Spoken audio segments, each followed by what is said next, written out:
Les trappes de Sibérie sont aujourd'hui une zone quasi inhabitée d'à peu près 2 millions de kilomètres carrés.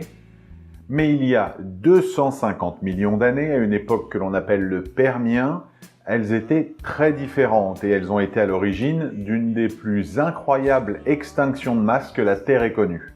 Au Permien, la Terre est très différente d'aujourd'hui. Éruptions volcaniques, séismes, tsunamis, tout ça c'est monnaie courante. Et pourtant, dans ce chaos, quelque chose va tout changer. La zone que nous appelons aujourd'hui trappe de Sibérie va être soulevée par une montée de magma et devenir un lac de lave en fusion.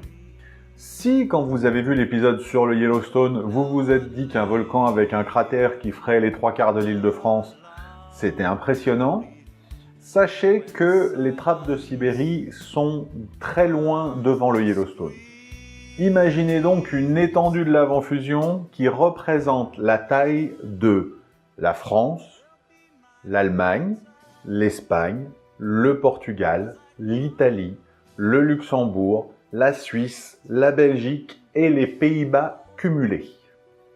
Et cette belle étendue de roches liquides va rester ainsi pendant 5000 ans. Pendant toute cette période, les trappes de Sibérie vont relâcher dans l'atmosphère du dioxyde de soufre. Et ce gaz a pour particularité de se transformer, lorsqu'il rencontre la vapeur d'eau qui est en altitude, en acide sulfurique et retomber en pluie. Et l'acide sulfurique en version pluie, ça donne des choses pas très agréables. Voilà son résultat avec une plante, par exemple. On se doute bien que quand pendant 5000 ans il pleut ce genre de choses, ça n'aide ni la faune ni la flore.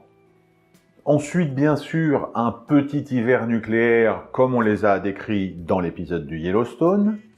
Et puis, le dioxyde de carbone, qui est un gaz à effet de serre, fait son travail. Et on se retrouve avec une Terre qui augmente de 5 degrés sa température moyenne. Et si 5 degrés, ça ne vous paraît pas excessif, 5 degrés, ça suffit à transformer toutes les zones chaudes en zones désertiques.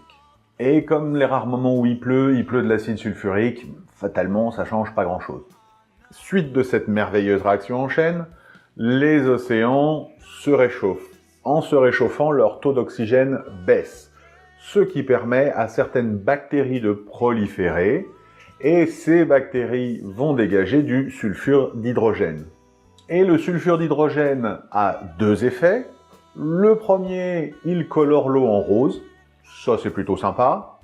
Le second, c'est qu'il va tuer à peu près 95% de toute la vie marine. Beaucoup moins sympa.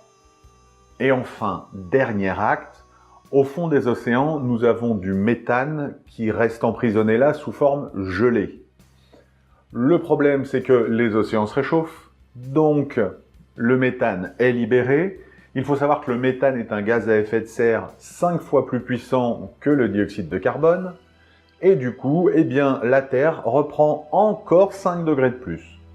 Du coup, à ce moment-là, 95% des espèces existant sur Terre, qu'elles soient animales, végétales ou insectes, sont mortes ou mourantes. En résumé, si un tel événement arrivait, on ne pourrait ni l'empêcher, ni en stopper les effets et les conséquences. Et si par un miracle, l'humanité survivait, les victimes se compteraient quand même en milliards de personnes.